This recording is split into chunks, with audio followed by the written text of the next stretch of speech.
This is a video for parents if you have a child in elementary, middle, or high school who is starting an instrument. And I'm going to explain my opinion about how you can support them so that they will succeed. And by success, I mean that they will want to keep playing. That's what I mean by success. So I've thought about this long and hard. First of all, let me say that I come from a background of like heavy music education. So I started violin when I was 5. Both my kids started when they were 3. So that's where the background that I come from. It's like, that's like, you know, we're like big time music education family. Now, this is not about that. This is for, as I already said, a parent, you've got a child who's starting, let's say, after the age of 8, all right? So there are 4 variables that occur to me, and they are related to each other. First of all, the variable is the kid's motivation, all right? The second one is your involvement in supporting them on a daily level, sitting there while they practice, giving them encouragement, giving them feedback. The third one is a private teacher. And the fourth one is group experiences, group learning environments, social learning environments.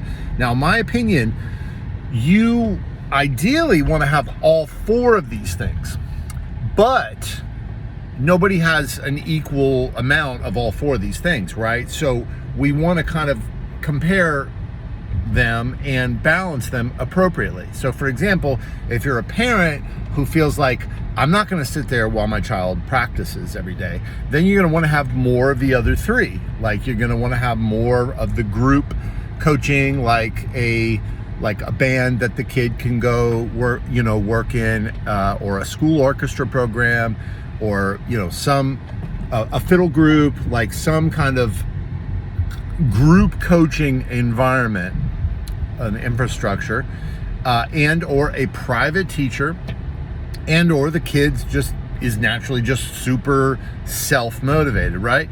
And that is, I think, the formula for how to determine how to make this a success for your situation and your child. Now, the reason I'm framing this though is because I think most people they underestimate the amount of support that is needed, especially in the beginning, to get a kid over the hump, let's say, right? So, in other words, if a kid is just starting with the violin or saxophone or the flute or whatever it is, don't underestimate how slow going it can be in the beginning. Like how many little things just for the kid to be able to like draw a note, right? Like have basic form, basic posture. Yeah,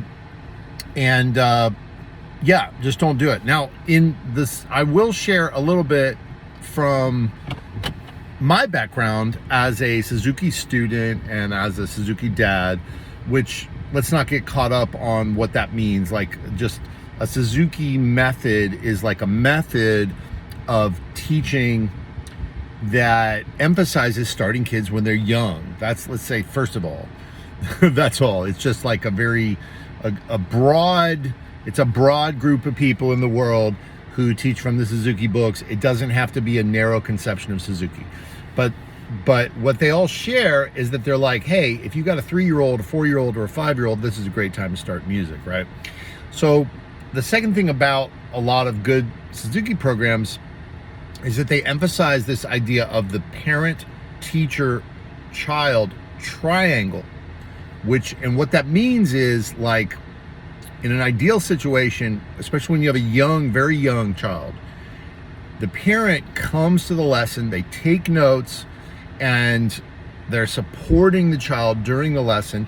And then when they go home, they're practicing with the child, like every day, whether it's 15 minutes, 20 minutes, 40 minutes, whatever it might be, whatever that appropriate amount is. So, and there's, like I said, there's a triangle. There's the teacher who's kind of pointing the direction and obviously giving the child a lot of support, a lot of emotional support, a lot of know-how, but they're also enrolling the parent into that additional level. And not only does that help the child, but to get over the hump of playing the instrument, because they're getting the attention from the parent, they're getting the additional support from the parent, but it also strengthens the bond between the parent and child. So there's a lot in that. It doesn't have to be you that provides that support to your child. It can be a village, right? But in which case, make sure that the village is there to support, like whether it's dad or like big brother or uncle or like whoever it is, that there's like people that are just like accountability partners for your child. So people who are just supporting or saying good job or saying like, hey, show me what you learned, creating that consistency and that support so the child can hit the ground running is super important. And the right teacher will be instrumental in guiding you in that. And maybe you reach out to a teacher like me and get support as well. I'm certainly happy to answer questions. But if it's something like playing the violin, sure, there are exceptions, and there are people that teach themselves, but I'd say that's the exception. And there's a lot of advantages to having support, so don't underestimate it. So those are my main soapbox things, and if trying to make this short and succinct, 4 things. Get some kind of group coaching support, which again could be a school classroom music program. It could be an after school program. It could be like a fiddle group. It could be like a rock band like class that meets somewhere,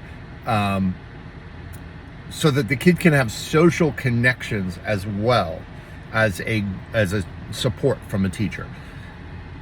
Ideally, get a private teacher. Take it very seriously, like interviewing that person, like reaching out, learning about them. Consider how you are what commitment you are going to make, and or the commitment of your village, and how and what, and like think about like what kind of commitment are we going to make to support the child in getting over the hump, practicing a half hour a day, 5 days a week, whatever it might be, and at least for a couple months until the child is up and running. And again, think about the motivation of the child and how that plays into it. That's my hot take. Let me know what you think.